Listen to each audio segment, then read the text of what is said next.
Aproveitando agora que a gente já terminou de falar das bandas, eu quero falar um pouquinho de um festival.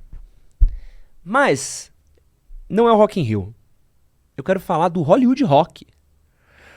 Eu fiz uma lista aqui de todas as bandas que passaram pelo Hollywood Rock, assim, uma lista aí, fui ver, de 88 a 96, só de gringo que veio, Nirvana, Bob Dylan, Red Hot, Aerosmith, Smashing Pumpkins, White Zombie, todas essas no auge, e vários brasileiros também tocaram lá no auge. Por que o Hollywood Rock nunca não tem a mesma repercussão que o Rock in Rio tem, assim? Por que a gente não lembra dele com o mesmo carinho e impacto do Rock in Rio? Eu acho que a gente também não lembra tanto A gente só lembra muito do primeiro Rock in Rio, né? Cara, assim... o Rock in Rio, ele durava uma semana, né? O Hollywood Rock... Eu não sei se todos eram assim, mas pelo menos os 2 ou 3 primeiros, você tinha ali... Não, desculpa, o Rock in Rio eram 2 semanas. Era loucura. Acho que 10 dias, uma coisa assim. O Hollywood Rock, você fazia eram três artistas, não era tipo das 6 da tarde até as 4 da manhã. Eram 3 ou 4, talvez 5 artistas, e aí você fazia no Rio e depois repetia em São Paulo. Era uma outra proposta, assim, era mais uma proposta de não fazer um festival. Tanto que, assim, era na Sapucaí, aqui em São Paulo, acho que teve no Morumbi, né? Aqui, ó, o primeiro foi no... Foi de 75, depois de 88, foi no Morumbi. Aí tinha Supertramp, caraca. UB40, Simple Minds, Robert Palmer, Pretenders, Paralamas do Sucesso. Teve Titãs também, né? Acho que sim, Titãs, Simple Red, Duran Duran, caraca. Ainda teve Ultraje a Rigor, Ira, Lulu Santos e Marina Lima. Pô, é uma galerinha boa aí. É uma galera boa, mas ele não tinha, assim, a mesma proposta, né? Rock in Rio era um investimento, assim, aí tinha a cobertura da Globo, tinha todo um... mas acho que foi o primeiro que marcou mais, assim, sabe? O Rock in Rio 91, por exemplo, você vai perguntar, já as pessoas não lembram tanto, assim, né? Do segundo, assim. Pô, o primeiro foi... Porque o primeiro foi o acontecimento, assim, pô, veio... E olha só, sabe, veio o Queen, veio o Iron Maiden, né? Teve uma aura, assim, sabe, em torno dele, que o segundo já não teve. O segundo teve uma polêmica de bandas brasileiras, né? Daqui a pouco a gente pode falar um pouco mais sobre isso também. Daquela história de, a gente não tem o mesmo tratamento, isso continua... Então, essa polêmica ajuda a criar um pouco da aura. Aí no 2001, lembra? Que aí o Charlie Brown não foi, o Rapa não foi... Entende? O Hollywood Rock, esse problema nunca aconteceu, cara. Ele levava os brasileiros, né? Tipo, você vê aqui, tá várias bandas grandes. Os Titãs encerraram uma noite do Hollywood Rock. Não sei se foi em 88 ou se foi no outro. Então, assim, era mais fácil deles conseguirem abertura, equipamento. O Rock in Rio era um degrau muito maior até por ser mais artistas, e isso é assim, essa coisa de... quem toca primeiro ter menos som é normal, tá? O brasileiro tinha menos som que o gringo? Tinha. Porque em todo festival, quem tá mais pra frente, os headliner, ele tem mais potência sonora, né? Quem abre, toca com menos som.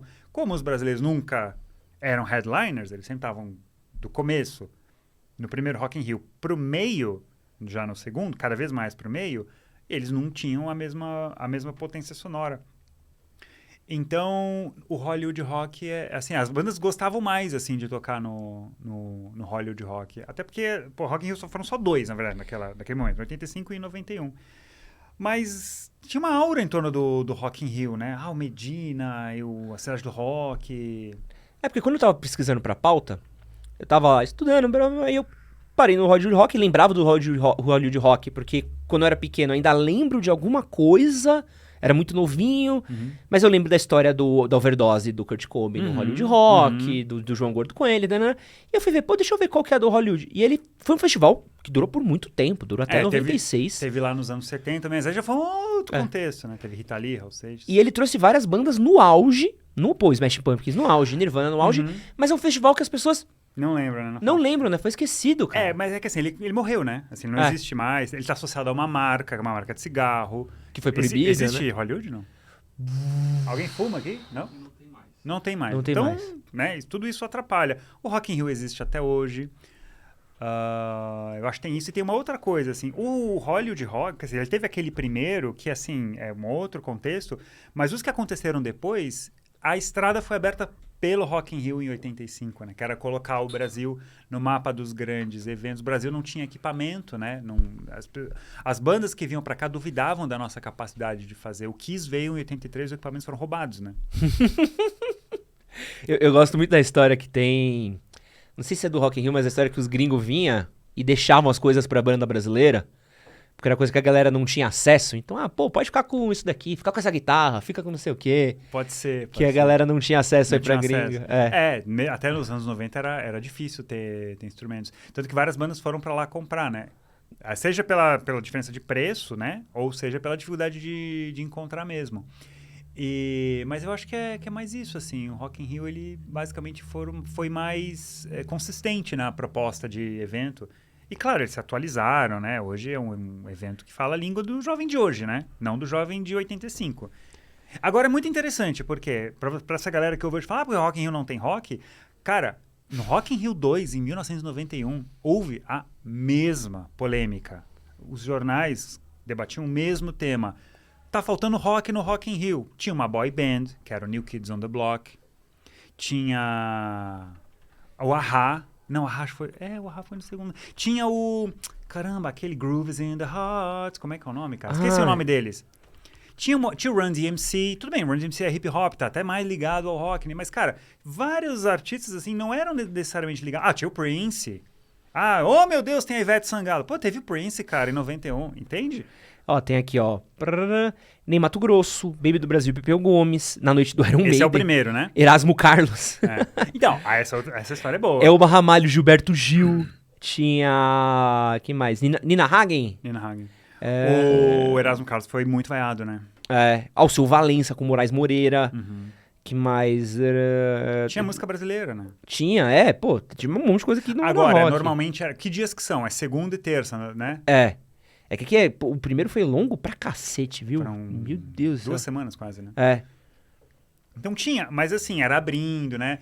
O primeiro ele tava muito separado, assim, bandas cariocas, não teve nenhuma banda de fora do Rio, né? Teve Paralamas, Kid de Abelha, Lulu Santos, que tá dentro desse bolo, né? O Eduardo Duzec, ele também é um cara, ninguém lembra dele hoje em dia, mas ele é um cara daquela safra ali, fim dos anos 70 para 80. Na verdade, ele era bem... Ele transitava bem entre o rock e a MPB. Ele é MPB, mas ele, assim, ele cantou com os Miquinhos Amestrados. Ele tá ligado à origem dos anos 80, né? Porque os Miquinhos Amestrados, João Pensa e os Miquinhos Amestrados, são os avós dos Mamonas Assassinas.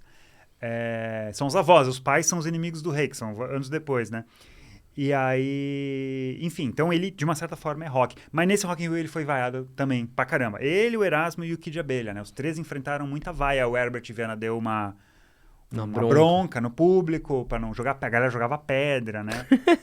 Gente do bem. E as coisas só pioraram, porque em 91 o Lobão interrompe o show, e em 2001 Carlinhos Brown tem a cena das garrafas, né? Então, assim, isso... Eles, assim, em 85 foi pior. Colocar o Erasmo no dia do Iron Maiden, sabe? O Kid de Abelha no dia dos Scorpions e do AC/DC. Agora, eles evoluíram. No 91 já teve o dia do metal.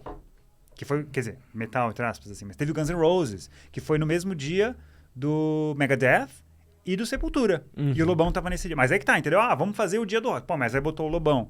Mas o Lobão, ele queria fazer, né? Ele queria de propósito, ele queria provocar os metaleiros. Só que aí... Aí não deu bom. Ele provocou gente errada, entendeu? A galera não queria ver. Esse que você acabou de assistir foi um corte do nosso podcast sobre rock nacional. Para você assistir o episódio completo, clica aqui do lado. Vou deixar também um outro corte que com certeza você vai gostar. E não esquece de se inscrever no nosso canal. Valeu!